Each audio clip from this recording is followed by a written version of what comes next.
जय हिंद एवरीवन। आज मैं आपको ये बात बताने वाली हूँ कि हमें साइंस को एक्चुअल में अप्रोच कैसे करना है। बहुत सारे बच्चे इस चीज़ से परेशान रहते हैं, मैम पूरा टाइम मैथ्स में निकल जा रहा है, बच्चा कुछ टाइम इंग्लिश में चला जा रहा है और फिर जो बचता है हम थोड़ा फिजिक्स की तरफ को ज़्यादा फोकस करते हैं क्योंकि फिजिक्स का वेटेज ज़्यादा है।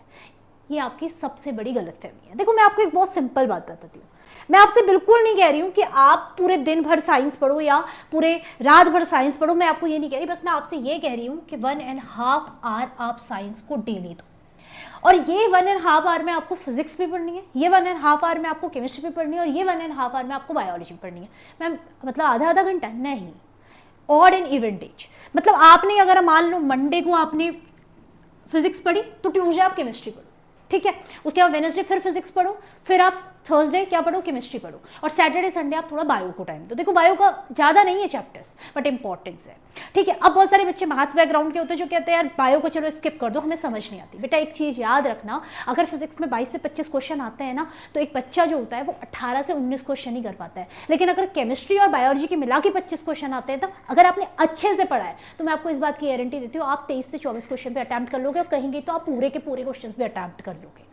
लेकिन करना कैसे, एक अप्रोच बनानी है हमने। देखो आपने क्या करना है, सबसे पहले आपने फिजिक्स की अगर मैं बात करूं, ठीक है, आपने क्या करना है फिजिक्स के लिए जितने भी आपके इंपॉर्टेंट चैप्टर है लाइक ऑप्टिक्स है, इलेक्ट्रिसिटी है, मैग्नेटिज्म है, हीट एंड थर्मो है, साउंड है, जितने भी आपके इंपॉर्टेंट चैप्टर्स हैं उन सबको पहले पढ़ना है। फिर उनके आपने क्या करना है, शॉर्ट नोट्स बनाने। अब शॉर्ट नोट्स कैसे बनेंगे मैम, जैसे मान लो आपने ऑप्टिक्स पढ़ा, आपको जितना समझ आया आपने अपनी भाषा में 2 पन्नों में पूरा का पूरा ऑप्टिक्स लिख डाला।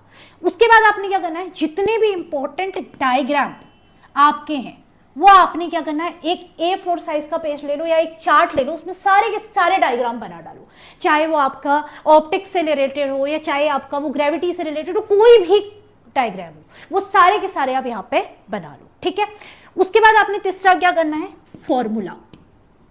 जितने भी इंपॉर्टेंट फॉर्मूले हैं, ठीक है, चाहे ऑप्टिक्स के हो, चाहे आपका इलेक्ट्रिसिटी के हो, चाहे आपका पावर वाले फॉर्मूले, कुछ भी जितने भी इंपॉर्टेंट फॉर्मूले हैं वो सारे के सारे आपने एक A4 साइज पेज में लिखना है या एक चार्ट में लिखना है और इन सभी चीज़ों को आपने क्या करना है, अपनी वॉल पे लगा देना है जहाँ पे आप क्या करते हो, पढ़ते हो, ठीक है। अब उससे क्या होगा मैम, उसका क्या फायदा हुआ, उसका फायदा ये होगा कि बार बार आप उस चीज को देखोगे और जिस चीज को आप बार बार देखते हो ना तो कहीं ना कहीं आपके सबकॉन्शियस माइंड में फिट हो जाती है और जब आप आगे करने लगते हो तो आपके वो कॉन्शियस माइंड में भी एक्टिव हो जाती है। तो इस चीज को ध्यान रखना कि आपने अपनी वॉल पे वो सब चीजों को चिपका देना है। अब अगली बात करेंगे बेटा हम केमिस्ट्री की, ठीक है।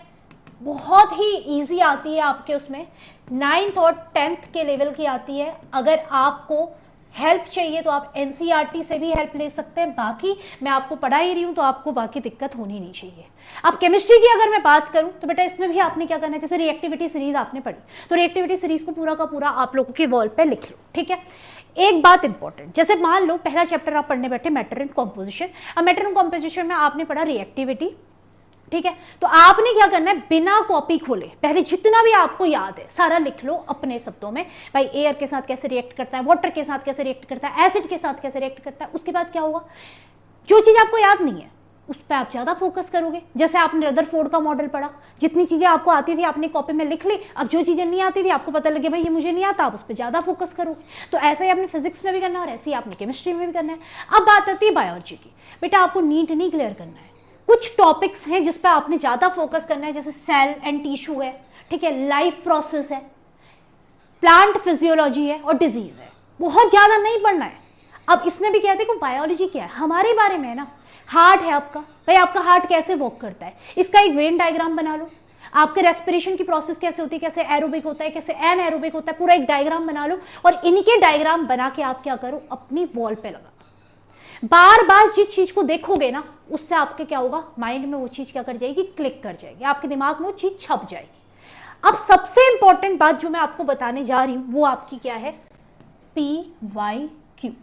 इसको बिल्कुल भी अंडर एस्टिमेट नहीं करना है, ये बहुत इंपॉर्टेंट चीज है। 2012 से लेकर 2026 तक PYQs एटलीस्ट आपको 2 टाइम्स करने पड़ेंगे।